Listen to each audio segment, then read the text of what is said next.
क्या आप जानते हैं पितृपक्ष की पौराणिक कथा? कल से पितृपक्ष की प्रारंभ हो रही है, जिसमें हमें अपने पितरों की पूजा करनी चाहिए। पितृपक्ष की पौराणिक कथा के अनुसार जोगे तथा भोगे दो भाई थे। दोनों अलग अलग रहते थे। जोगे धनी था और भोगे निर्धन। दोनों में परस्पर बड़ा ही प्रेम था। जोगों की पत्नी को धन का अभिमान था, किंतु भोगे की पत्नी बड़ी सरल हृदय थी। पितृपक्ष आने पर जोगे की पत्नी ने उससे पितरों का श्राद्ध करने के लिए कहा, तो जोगे इसे व्यर्थ का कार्य समझकर टालने की चेष्टा करने लगा। किंतु उसकी पत्नी समझती थी, यदि ऐसा नहीं करेंगे तो लोग बातें बनाएंगे। फिर भी उसे अपने मायके वालों को दावत पर बुलाने और अपनी शान दिखाने का यह उचित अवसर लगा।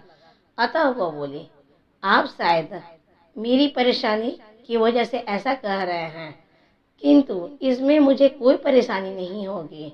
मैं भोगी की पत्नी को बुला लूंगी, दोनों मिलकर सारा काम कर लेंगे। फिर उसने जोगे को अपने पीहर न्योता देने के लिए भेज दिया। दोस्तों, आगे की कहानी सुनने के लिए प्लीज आपसे एक रिक्वेस्ट है कि सब्सक्राइब कीजिए, लाइक कीजिए, शेयर कीजिए और कमेंट कीजिए। आपके सब्सक्राइब से मुझे सपोर्ट मिलता है। दूसरे दिन उसके बुलाने पर भोगे की पत्नी सुबह सुबह आकर काम में जुट गई। उसने रसोई तैयार की, अनेक पकवान बनाए, फिर सभी काम निपटाकर अपने घर आ गई। आखिर उसे भी तो पितरों का श्राद्ध तर्पण करना था। इस अवसर पर ना जोगे की पत्नी ने उसे रोका, ना वह रुके। शीघ्र ही दोपहर हो गया। पितृ भूमि पर उतरे। जोगे भोगे के पितर जहाँ जोगे के यहाँ गए तो क्या देखते हैं कि उसके ससुराल वाले वहाँ भोजन पर जुटे हुए हैं। निराश होकर वे भोगे के यहाँ आए। वहाँ क्या था, मात्र पितरों के नाम पर अगियारी दे दी गई थी। पितरों ने उसकी राख चाटी और भूखे ही नदी के तट पर जा पहुंचे। थोड़ी देर में सारे पितर इकट्ठे हो गए और अपने अपने यहाँ की श्राद्धों की बड़ाई करने लगे। जोगे भोगे के पितरों ने अपनी आप बीती सुनाई। फिर वे सोचने लगे, अगर भोगे समर्थ होता तो शायद उन्हें भूखा ना रहना पड़ता, मगर भोगे के घर में तो दो चुन की रोटी भी खाने को नहीं है। यही सब सोचकर उन्हें भोगे पर दया आ गई। अचानक वे नाच नाच कर गाने लगे, भोगे के घर धन हो जाए, भोगे के घर धन हो जाए।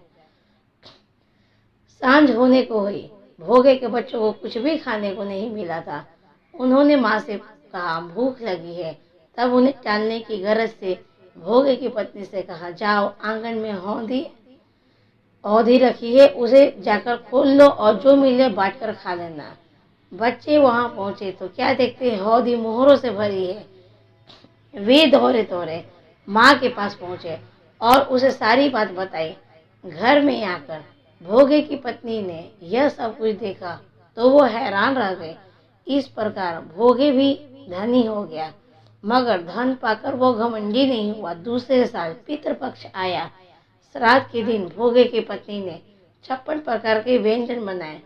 ब्राह्मणों को बुलाकर श्राद्ध किया, भोजन कराया, दक्षिणा दी। जे जेठानी को सोने चांदी के बर्तनों में भोजन कराया। इससे उसके पितृ प्रसन्न तथा तृप्त हुए। इसीलिए आप लोगों को पितृपक्ष में अपने पितरों को जरूर याद करना चाहिए, जो आप लोगों को हमेशा आगे बढ़ाएंगे। तो दोस्तों, आपको ये पितृपक्ष की कहानी कैसी लगी? पसंद आई हो तो कृपया लाइक, शेयर, सब्सक्राइब और कमेंट जरूर करें। आपका दिन मंगलमय हो।